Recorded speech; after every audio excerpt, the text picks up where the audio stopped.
Melbourne real estate shutting down. Let's have a look. Good morning everyone, Florian.heise here and welcome to another episode of HeiseSays. Grab your stein of coffee and let's have a look at this article from Domain that was shared to me by a viewer. Well, just discussing the real estate sector in Melbourne and some concerns regarding the stage 4 lockdowns and how on-site work could affect the real estate industry. Will they do everything they can to prop up the housing bubble? Will people even contemplate buying a house with the way the economy, the state is? Why would you want a house when you can't even leave it or go to it for 6 weeks? Maybe if you're cashed up and ready to pounce, or you are already in the process of buying something, perhaps. You tell me, guys. You tell me. It doesn't make sense to me. More and more of the news I'm reading around property and these spruikers just doesn't make sense. At least we're starting to hear some of them, of these articles have a dose of reality that this might actually impact property. But don't worry, it's holding up better than expected. Sure, there's massive government intervention into the economy to prop it up, but don't worry about that. Don't worry about that. This is definitely the trough, guys. It's going to bounce right back. When all this magic money that's coming from the government is removed, everyone's all of a sudden going to just bounce right back. So Melbourne real estate sector could come to a grinding halt under strict new rules for lockdown 2.0. Melbourne's real estate market could come to a grinding halt under the strict new stage 4 rules announced by the Victorian government on Monday. Despite releasing directives that showed online auctions and private one-on-one inspections could still go ahead at 6 p.m. on Sunday, new rules announced by Premier Daniel Andrews on Monday afternoon outlined that property operators and real estate services would have to close for on-site work across Melbourne from midnight on Wednesday. So, I mean, could you still inspect a property that's within 5 kilometers of your house and only one person? Whether that rules out one-on-one inspections for the next 6 weeks remains unclear. Well, here's the question. What about the 5 kilometer travel limit that people have? And should it rule out one-on-one inspections? Could you do a heavy decontamination or heavy cleaning of each property after each inspection? No one could clarify exactly what today's announcement meant for the industry when Domain contacted the Department of Health and Human Services and the Real Estate Institute of Victoria.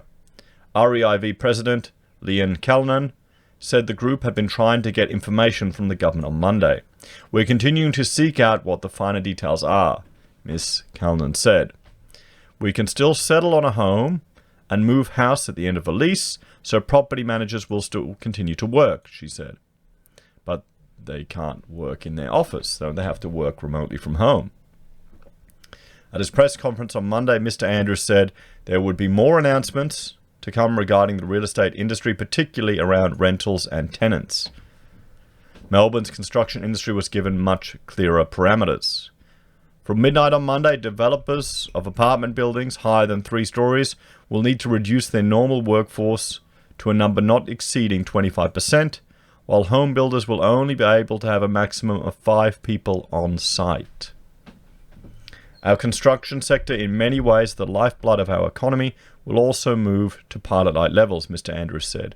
This will allow the industry to keep ticking while also making sure we limit the number of people on site. Now, I'm interested because we're working with a large modular manufacturer that has capacities down in Victoria. And it'll be interesting to see how this affects if you've got a factory site. How does it affect that? Is that considered a site? Can you only have 25% of your workforce there? Because that's going to dent your ability to deliver. What if you're delivering critical infrastructure as well?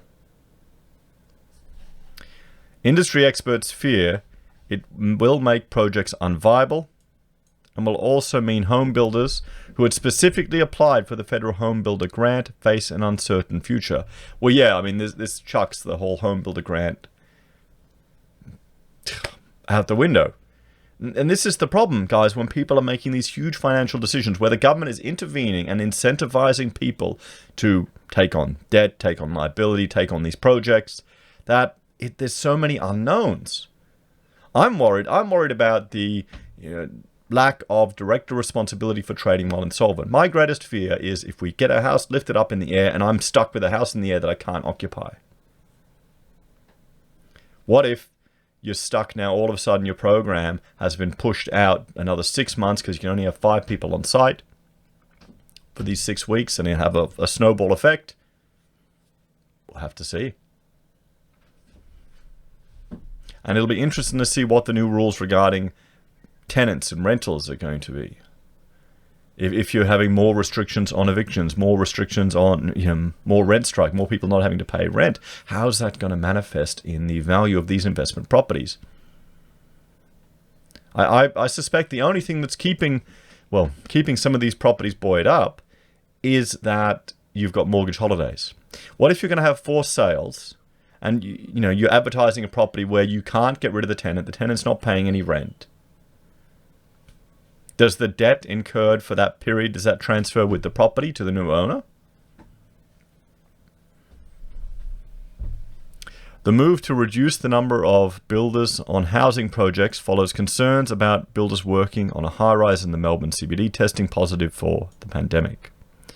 Work on the premier apartment building at 134 and 160 Spencer Street was shut down after 12 workers were diagnosed last Friday. The Urban Development Institute of Australia, Victoria Chief Executive Danny Hunter said the move to have fewer workers on construction sites would make many projects unviable. It will absolutely slow down the industry, and for some it won't be viable to continue, Ms. Hunter said.